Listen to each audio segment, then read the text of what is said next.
Hello students, my name is Pankaj Pathania और आपका स्वागत है इंजीनियरिंग फिजिक्स के लेक्चर सीरीज में। और जो हमने पिछले लेक्चर में शुरू किया था वो था इलेक्ट्रोमैग्नेटिक फील्ड थ्योरी, और उसमें हमने कॉन्टिन्यूटी इक्वेशंस के बारे में पढ़ा था बच्चों। That is basically the law of conservation of charges. आज हम बात करेंगे वो है मैक्सवेल्स इक्वेशंस की। हम यहां पे बात करेंगे कि इलेक्ट्रोमैग्नेटिक फील्ड थ्योरी क्या है। दैट इज बेसिकली जब हम टाइम वेरिंग फील्ड की बात करते हैं। पहले तो हम क्या करते थे, इलेक्ट्रोस्टैटिक एंड द मैग्नेटोस्टैटिक जो है वो अलग अलग है, ठीक है। पर फैराडे ने अपने जो इंडक्शन वाला लॉ दिया उससे ये पता चला कि ये जो है वो that is electric field and the magnetic field क्या है, आपस में क्या है, इंटरलिंक है, डिपेंडेंट है, ठीक है बच्चों। सो मैक्सवेल इक्वेशंस क्या है? A theory describing the interaction between the charges, current, magnetic and electric field was developed by J.C. Maxwell in 1864 in the form of four fundamental equations called the Maxwell equation that describe the behavior of electromagnetic field. हमारा जो target है इस chapter में वो है describe the behavior of the electromagnetic field using Maxwell's equations. तो Maxwell equation जो है वो इलेक्ट्रोडायनेमिक्स का बैकबोन है बच्चों। जैसे कि मैकेनिक्स का हम बात करते हैं वो है न्यूटन्स लॉ। तो Maxwell equations is basic is a backbone and it is a fundamental operating principle of electromagnetic devices. जितने सारे डिवाइसेस है इलेक्ट्रोमैग्नेटिक डिवाइस, उनका जो फंडामेंटल जो प्रिंसिपल है उसको एक्सप्लेन किया है मैक्सवेल की इक्वेशन की हेल्प से, ठीक है। सो कौन कौन से, जैसे Motors, generator, transformer, electronic computer, micro processor, microwave, radar, television, antenna etcetera. तो ये सारे इनके जो प्रिंसिपल हैं बच्चों, ये सारे मैक्सवेल इक्वेशन के बेसिस। तभी तो ये वाला चैप्टर बहुत ही इंपॉर्टेंट है आप सब बच्चों के लिए, ठीक है। तो अब ये मैक्सवेल इक्वेशंस जो थी वो बेसिकली फोर फंडामेंटल जो हमारे फिजिक्स के लॉ है, मतलब कि इलेक्ट्रोमैग्नेटिक्स के जो लॉ है उनको एक फॉर्म में, मतलब कि मैथमेटिकली मतलब फॉर्म में लिखा मैक्सवेल ने, और इसे फिर बाद में बोला गया मैक्सवेल्स इक्वेशंस, ठीक है। तो जो फोर फंडामेंटल लॉज क्या है, there is first is Gauss law of electrostatics, Gauss law of magnetostatics and Faraday law of electromagnetic induction and एम्पियर-सगोटर। तो ये चार जो बेसिक लॉ तो उसको जो था, जो मैक्सवेल ने इनको एक मैथमेटिकली फॉर्म में लिखा और इसे जो है वो बेसिकली मैक्सवेल्स इक्वेशन बोलते हैं। तो मैथमेटिकली फॉर्म जो है वो डिफरेंशियल फॉर्म में है और ये इंटीग्रल फॉर्म में है, ठीक है। तो हम पहले वाले की, हम तो आपको 2 नंबर का क्वेश्चन आता कि write down the differential and integral form of the Maxwell's equations। तो बच्चों आपको बिल्कुल ये एज इट इज आपको लर्न भी करना और इन इक्वेशन को समझना भी है, क्योंकि जो आगे वाले लेक्चर्स हैं जो हम बात करें कि इलेक्ट्रोमैग्नेटिक वेव की इक्वेशन को जनरेट करना है फ्री स्पेस में या नॉन कंडक्टिंग मीडियम और you can say the conducting medium, तो हमें इन मैक्सवेल इक्वेशन की जरूरत पड़ेगी। तो एक एक इक्वेशन को ढंग से समझना है और उनको मतलब यदि हम बात करें यहाँ पे, जैसे फर्स्ट इक्वेशन है, ये है basically Gauss law of electrostatics. That is the divergence of D is equal to rho. Rho कितना है? That is the volume charge density, ठीक है। तो D जो है वो क्या है? ये है इलेक्ट्रिक डिस्प्लेसमेंट वेक्टर, जो कि एप्सिलॉन E, यदि कोई मीडियम है तो दैट इज E। तो E क्या है यहां पे? Electric field. तो यहां से हम बताते हैं कि divergence of any electric displacement vector is equal to the volume charge density, ठीक है बच्चों। तो ये डिफरेंशियल फॉर्म है। और जैसे आप लोगों ने पढ़ा था, जैसे यदि आप लोगों ने मतलब 12th में पढ़ा था, that is divergence of E is equal to rho by epsilon rho, कि जितना इलेक्ट्रिक फील्ड डाइवर्ज हो रहा है कि किसी सरफेस से, मतलब किसी वॉल्यूम से सरफेस के थ्रू, तो that is equal to the total charge enclosed by that volume. तो इसको हम बेसिकली डिस्प्लेसमेंट वेक्टर के टर्म में हम इसे यहां पे लिख देंगे, ठीक है। और आपको बाद में इसको ई के फॉर्म में भी कन्वर्ट कर सकते हैं, डी और ई आपस में इंटरलिंक है। जैसे D is displacement vector is epsilon E, और ये एप्सिलॉन जो ई हम यहां पे बात कर रहे हैं, ये एप्सिलॉन नोट होगा यदि ये फ्री स्पेस होगा, ये कोई भी होमोजेनियस यहां पे मीडियम की हम यहां पे बात कर रहे हैं, ठीक है। अब सेकंड है, इनको एक एक करके समझेंगे, ड्राइव करेंगे इन इक्वेशंस को, पर आपको इनको पहले समझना जरूरी है। तो और ये जो है वो इंटीग्रल फॉर्म में है, that is A D dot D S, surface से जो डिस्प्लेसमेंट हुआ बच्चों, मतलब वॉल्यूम से सरफेस से जो डिस्प्लेसमेंट वेक्टर है वो किस पे, मतलब that is equal to the volume charge density rho in the particular volume. तो ये इंटीग्रल फॉर्म में है और ये डिफरेंशियल फॉर्म में। अब क्वेश्चन है कि डिफरेंशियल फॉर्म की जरूरत हमें क्यों पड़ी और इंटीग्रल फॉर्म की क्यों जरूरत पड़ी, क्यों हमें। तो डिफरेंशियल फॉर्म जहां पे पॉइंट पे बात करते हैं कि जैसे हमारे पास यदि कोई किसी पॉइंट पे हमें डिस्प्लेसमेंट, मतलब इलेक्ट्रिक डिस्प्लेसमेंट वेक्टर हमें पता है किसी पर्टिकुलर पॉइंट पे, तो हम वहां पे वॉल्यूम, उस पॉइंट पे वॉल्यूम चार्ज डेंसिटी हम कैलकुलेट कर सकते हैं, पर ये पॉइंट पे। पर यदि डिसकंटिन्यूटी मीडियम है, यदि बाउंड्रीज है, तो हम यहां इस वाले मतलब डिफरेंशियल फॉर्म को हम यूज नहीं कर सकते। तो यदि किसी पर्टिकुलर एरिया की हम बात करें जहां पे डिसकंटिन्यूटी है, ठीक है, कोई बाउंड्रीज है, तो हम बेसिकली इंटीग्रल फॉर्म का हम यूज करते हैं। दोनों की अपनी अपनी इंपॉर्टेंस है, ठीक है, अंडरस्टैंड, और कुछ ड्रॉबैक्स भी, ठीक है। और सेकंड जो है बेसिकली डिफरेंशियल इक्वेशन वो है गॉस लॉ इन मैग्नेटोस्टैटिक्स। तो गॉस लॉ इन मैग्नेटोस्टैटिक्स हम पढ़ेंगे, अभी डिस्कस करेंगे कि जो यदि हमारे पास ये मैग्नेट है NNS, तो जो total divergence of magnetic flux, क्योंकि नॉर्थ से साउथ पोल में आ रहे थे, इस तरह से है, ठीक है। तो यहां से फील्ड क्या होगी, जनरेटिव, और यहां के एमर्ज होगी। तो टोटल जो फ्लक्स है थ्रू द सरफेस, ये क्या हो गया, जीरो, ठीक है। तो हम इसको मतलब हम इसको डिस्कस करेंगे एक एक करके, ठीक है, तब हम ये सब चीजें बात करेंगे। थर्ड जो है वो है बेसिकली जो है वो फैराडे लॉ। ये क्या बोलता है कि the rate of change of magnetic flux through any surface is equal to the electromotive force in the particular loop, ठीक है। ये आप बच्चों को पता है कि change in magnetic field generate the electric field, simple समझ, फैराडे लॉ, ठीक है। और इसी तरह से हम ये डिफरेंशियल फॉर्म में curl of E is equal to minus del upon del P B, change in magnetic field is equal to the curl of E, that is the electric field, ठीक है।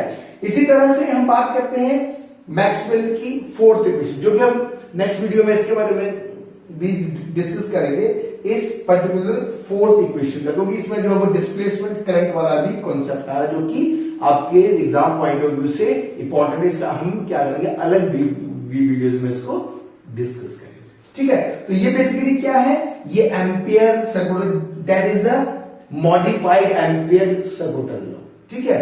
और क्यों मॉडिफाई बोला वो हम next video में करेंगे discuss. तो कर्ल H इज J, ये क्या है बच्चे, ये बेसिकली एम्पियर सर्कुलर लॉ, और ये वाली टर्म मैक्सवेल ने इसको ऐड किया था, इसको basically modified Ampere circular law भी बोलते हैं, कि यहां से क्या स्टेडी करंट और varying current will produce the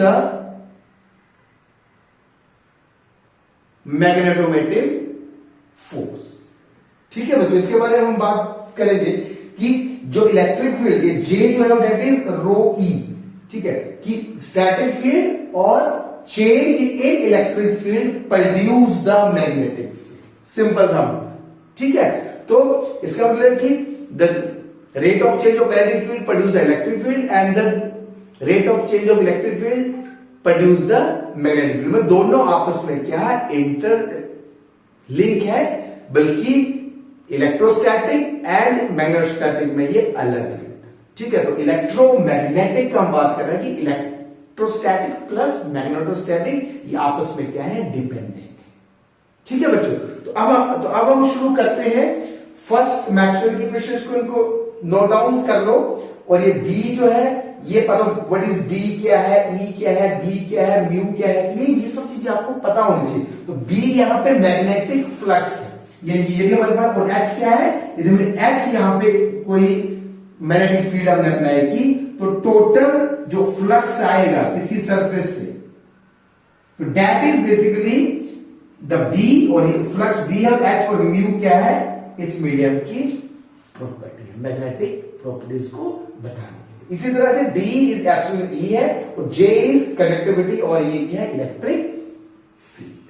ठीक है, अब कभी कभी हमें जो है वो ये डी की जगह ई को मतलब पुट करें, तो जब हम ये कब हमें काम आएगा, ये वाला relation divergence E is equal to rho by epsilon, ये हमें काम आएगा जब हम इलेक्ट्रिक फील्ड को मैग्नेटिक फील्ड और मैग्नेटिक फील्ड को इलेक्ट्रिक फील्ड में कन्वर्ट करेंगे। ठीक है बच्चों, तो ये बेसिकली डिफरेंशियल फॉर्म है और ये हमारे पास इंटीग्रल फॉर्म है। अब हम बात करते हैं एक एक करके इन पूरे जो मैक्सवेल्स की इक्वेशंस हैं इनके बारे में हम थोड़ा सा डिस्कस करें एक एक करके। मैक्सवेल फर्स्ट इक्वेशन, तो अब हम बात करते हैं मैक्सवेल्स फर्स्ट इक्वेशन, वो क्या है, गॉस लॉ ऑफ इलेक्ट्रोस्टैटिक। ठीक है बच्चों, सपोज करो कि हमारे पास ये कोई वॉल्यूम है दैट इज बी, और ये उसका सरफेस, इसके अंदर ये चार्जेस है बहुत ज्यादा। ठीक है बच्चों, दैट इज अ क्यूब, यदि हम इसको बोले चार्ज है, और वॉल्यूम चार्ज है रो, हम इसको लिख लें। ठीक है, तो इसमें हम क्या करेंगे, अब गॉस लॉ क्या बोलता है, what is the Gauss law say, it is the relationship between electric displacement vector and charge distributed in the volume। ये क्या है बच्चों, गॉस लॉ। ये कनेक्ट करता है जितना डिस्प्लेसमेंट वेक्टर, यदि बात करें हम यहां पे, सपोज करो ये हमारे पास टोटल जो वो सरफेस हमने यहां पे ले लिया दैट इज डीएस, यहां से जो पर्टिकुलर डी यहां से डिस्प्लेसमेंट वेक्टर, और ये इसका नॉर्मल जो वेक्टर है।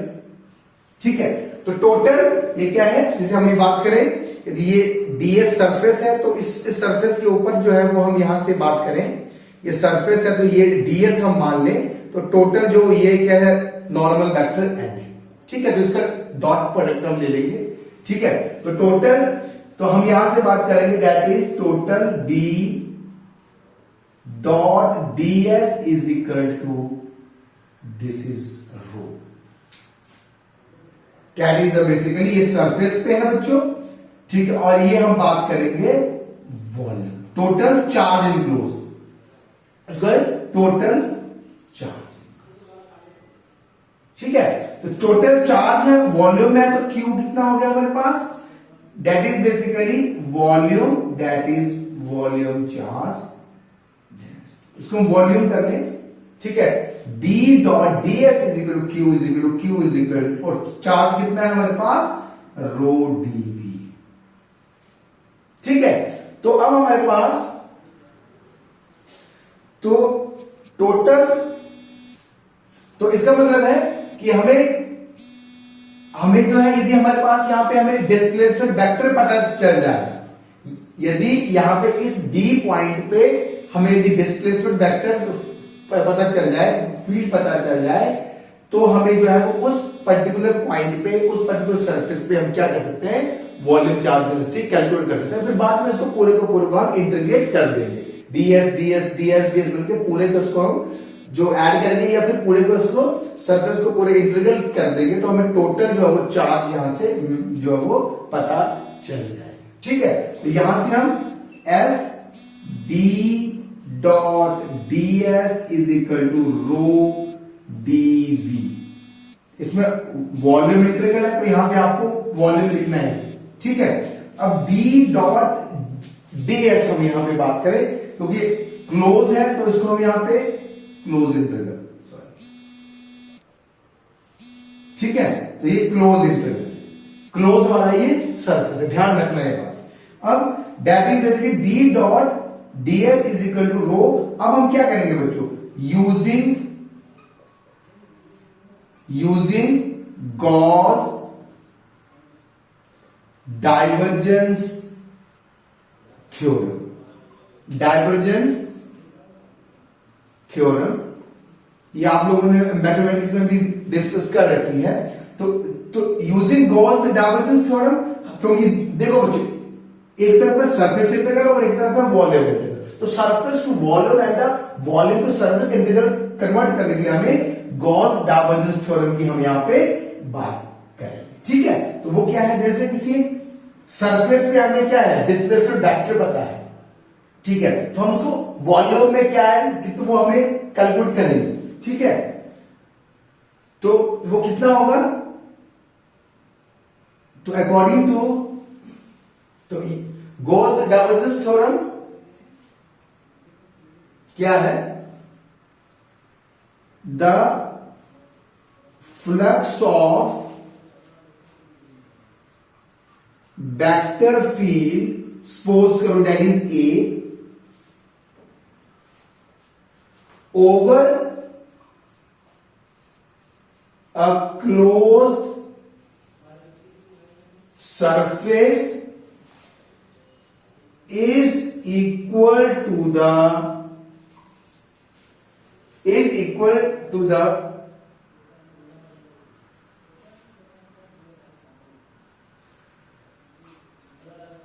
volume integral of vector field in the volume integral of divergence of vector field। यदि हम यहां बात करें, ये सरफेस है, कोई वेक्टर ए है ds, that is equal to the divergence, इसको हम बेसिकली डेल भी लिखते हैं, del dot A over the volume. और डेल ऑपरेटर है, that is I del upon del X plus J del upon del Y plus K del upon del J, ये क्या है, ऑपरेटर। ठीक है, तो ये यूजिंग गॉस डाइवर्जेंस थ्योरम हम यहां पे बात करें, तो अब इस गॉस डाइवर्जेंस थ्योरम को हम बात करें तो इसमें हम बेसिकली क्या हो जाएगा बच्चों, इस d डॉट ds को हम लिख सकते हैं d divergence of d dv, volume integral हम ऐसे v लिख लें, that is v rho dv। अब इसको हम यहां से divergence of d is minus rho dv volume integral is equal to 0। तो यदि ये वेक्टर आइडेंटिटी के अकॉर्डिंग यदि वॉल्यूम सेम है, ठीक है, तो टोटल जो इसका जो इंटीग्रेट है that will be equal to 0, divergence d is equal to, तो ये क्या हो गया हमारे पास, that is basically the Maxwell's first equation. और इसको हम d इज इक्वल टू कोई मीडियम एप्सिलॉन e, तो इसको e की फॉर्म में भी हम लिख सकते हैं, that is e is equal to rho by epsilon, और यदि फ्री स्पेस में होगा तो ये एप्सिलॉन नॉट हो जाएगा। ठीक है, अंडरस्टैंड। तो ये क्या हो गया हमारे पास differential form of the Maxwell equation, और ये हमारे पास होगी that is the integral form of the Maxwell equation. ठीक है बच्चों, नाउ हम यहां पे हम, और यदि ये इसलिए हम यहां कर पाए क्योंकि ये डी एप्सिलॉन को हम बच्चों देखो ध्यान से रखिए, D is equal to epsilon E यहां पे आ गया, तो डेल, एक बार थोड़ा सा और कॉन्सेप्ट है कि डेल यदि कॉन्टिन्यूस मीडिया है, थोड़ा सा एक कॉन्सेप्ट है कि कॉन्टिन्यूस मीडिया है तो ये एप्सिलॉन है वो बाहर आ जाएगा, इसलिए हमने इस रो वाई एप्सिलॉन को लिखा। कॉन्टिन्यूस मीडिया है, स्पेस पे हम मतलब डिपेंडेंट नहीं है, तो इसको हम इस फॉर्म में लिख पाए। ये समझना बहुत जरूरी कि ये जो एप्सिलॉन है वो डेल से बाहर क्यों आया। ठीक है बच्चों, now next is basically Maxwell's second equation.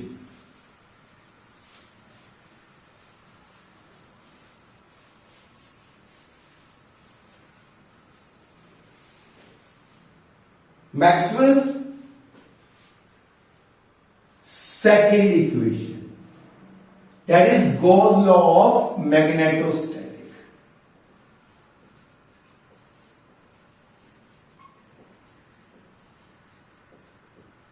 ठीक है, सो गॉस लॉ ऑफ मैग्नेटोस्टैटिक, इसके अकॉर्डिंग बच्चे आपको पता है कि हमारे पास यदि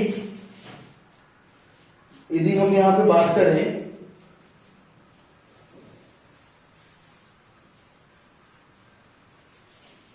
तो हम, यदि हमारे पास कोई एक मैग्नेट है नॉर्थ एंड साउथ, ठीक है, अब ये सरफेस वॉल्यूम के अंदर है, सरफेस पे सपोज करो कि हमारा ये रूम है, वॉल्यूम है, उसमें हमने एक मैग्नेट रखा हुआ है, और यहां पे एक कोई हमने विंडो है, दैट इज डीएस। अब उस विंडो से जो मैग्नेटिक फ्लक्स जाएगा वो जीरो होगा। क्यों? क्योंकि जो मैग्नेट है वो मोनोपोल एग्जिस्ट कर नहीं सकते, आप चाहे इसके कितने भी पीसेस कर दें, पर जहां यहां से नॉर्थ पोल से भी फील्ड एमर्ज होगी तो साउथ पोल में ये एंटर कर जाएगी।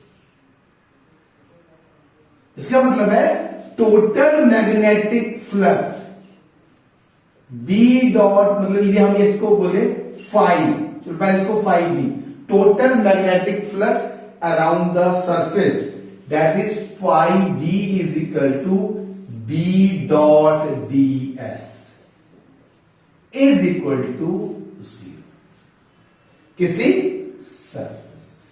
ठीक है, तो ये b dot ds is equal to 0 at surface. अब गॉस डाइवर्जेंस थ्योरम से ये तो हो गया integral form, that is basically integral form। ठीक है, अब इसमें क्या करेंगे, यूजिंग गॉस डाइवर्जेंस थ्योरम। मैंने आपको बताया था कि गॉस डाइवर्जेंस थ्योरम से यदि सरफेस से फ्लक्स हमें पता है तो वॉल्यूम में कन्वर्ट करने के लिए क्या करते हैं बच्चों, volume divergence of B through the volume, divergence of the B dot D B is equal to volume, that is equal to 0। It is true for all arbitrary volume, then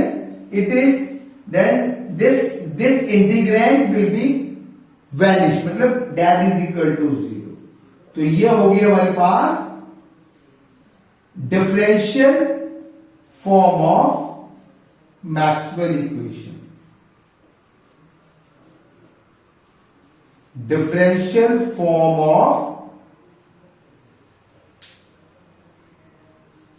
Maxwell second equation. तो मैंने आपको बता दिया कि differential को कहां पे use करेंगे, मतलब यदि हम किसी एरिया की बात करेंगे तो हम इंटीग्रल कर देंगे, यदि किसी पॉइंट की बात करेंगे तो हम जो है वो उसको डाइवर्जेंस फॉर्म जो है वो यूज कर लेंगे। यदि किसी पर्टिकुलर पॉइंट पे यदि हमें बी कैलकुलेट, यदि डाइवर्जेंस बी पता है तो यहां पे तो बेसिकली क्या है, डाइवर्जेंस बी कितना है, 0 ही है। ठीक है बच्चों, तभी बोलते हैं कि जो मैग्नेट है वो मोनोपोल एग्जिस्ट नहीं कर सकते। अब हम बात करेंगे Maxwell third equation.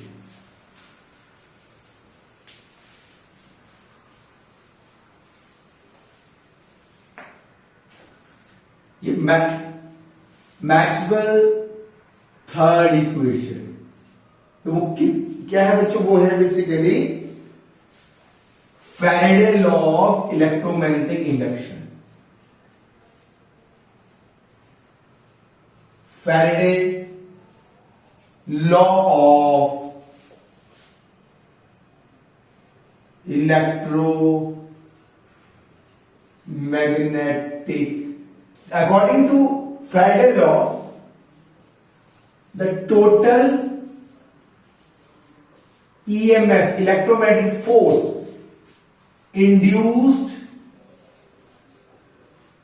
in the closed loop is equal to the rate of change of magnetic flux,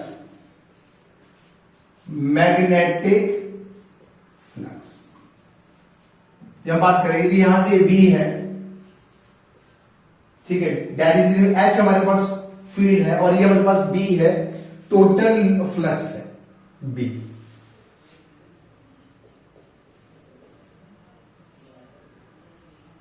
ठीक है, अब हम बात कर रहे थे, ये हमारे पास कोई लूप है जिसको हम कॉन्टूर सी भी बोल देते हैं, सी की फॉर्म में। ठीक है, और पर्टिकुलर इसी पॉइंट पे यदि हम बात करें इलेक्ट्रिक फील्ड, यदि हमारे पास ये डी है तो electromagnetic force that is EMF induce कितना होगा, that is E close loop C E dot D है। वो किसके बराबर होगा बच्चों, rate of change of magnetic flux, that is हमने यहां पे डीएल लिया है तो E electric field dot DL, और पूरे का पूरा इंटीग्रल, तो हमें पूरा का पूरा इलेक्ट्रोमैग्नेटिक फील्ड सॉरी ईएमएफ हमें मिल जाएगा, electromagnetic force EMF, electromotive force means the electromotive force जो होगा वो कितना होगा, ई डॉट डीएल। ये डीएल है इस पर्टिकुलर एलिमेंट में, ई है जो इलेक्ट्रिक फील्ड, उसको पूरे को इंटीग्रल कर लेंगे इस क्लोज लूप में तो हमें ये ईएमएफ मिल जाएगा। वो किसके बराबर है, that is DB by D. ठीक है, तो ये बी जो है that is basically rate of change of magnetic field, मतलब इसको हम बोलते हैं that is equal to the rate of change of magnetic flux, 5B, that is basically 5B। ठीक है, अब 5B कितना है, that is B dot ds, ये हो गया सरफेस। तो ये 5B जो है that is B dot ds हो गया, तो हमारे पास that is equation 1 and that is equation 2। तो इक्वेशन 2 में पुट कर लीजिए E dot dl is equal to d by dt surface B dot ds। अब यहां पे हमारे पास मैग्नेटिक फील्ड को वेरी करने के दो तरीके हैं, या फिर आप मैग्नेट को फिक्स कर दें और लूप को वेरी करें, या फिर मैग्नेट को वेरी करें और लूप को फिक्स कर दें। तो हम क्या कर चेंज इन मैग्नेटिक फील्ड को प्रोड्यूस कर सकते हैं। ठीक है, नाउ ई डॉट डीएल, अब यहां से ये है हमारे पास लाइन इंटीग्रल और ये है सरफेस इंटीग्रल। अब इस लाइन इंटीग्रल को हमें सरफेस इंटीग्रल में कन्वर्ट करने के लिए हमें मैथमेटिक्स की जो थ्योरम है that is Stokes theorem, Stokes theorem को हमें यूज करना पड़ेगा। दैट इज वो क्या करेगा, इस लाइन इंटीग्रल को सरफेस इंटीग्रल में कन्वर्ट कर देगा। That is as curl of E dl, sorry, that is ds is equal to del by del t। ये बच्चों ये माइनस होगा यहां पे, ये rate of change of magnet, ठीक है, minus del upon del T B dot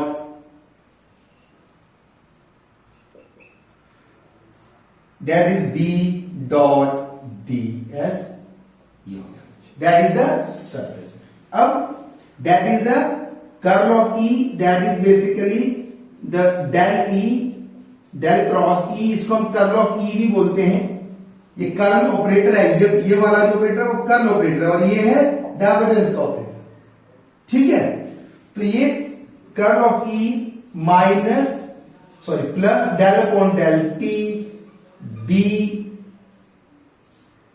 dot ds और इसको हम surface integral is equal to 0।